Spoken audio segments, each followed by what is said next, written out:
फिर्की एक-एकचोटि नि परे हैन फिर्की भनेर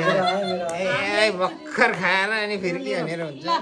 मेरो नि आयो है ल मेरो है यो हैन सबैलाई चुटचुट पर्यो नि त त्यही भएर फिर्की भनेको के एक सेकेन्ड ल एकैछिन ल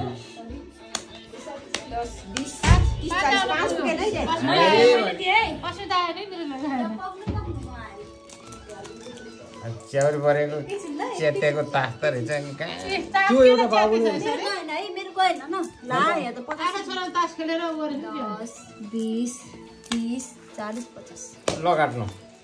अब त्यहाँ चाहिँ 5 बाँकी छ 5 बढी भयो अब तिमीले 5 जले खान्छ त्यसले 5 दिन्छ तिमीलाई खानेले 5 ल कोले खान्छ मलाई 5 दियो त्यही 5 बोट 1 2 3 ओहो 4 5 6 7 बामे नै सार्नु पर्ने हुन्छ के मान्छे धेरै भइसक्यो हो नि अस्ति मा सुलुलुलु बगे त तपाईको सबै तास अस्ति पो मजाले बगेको थियो हैन दुई धेरै खाएको दुई रहेछ सानो खाएको चाहिँ अब कसैले खाँदैन खाएर बसेको त कसैले खाँदैन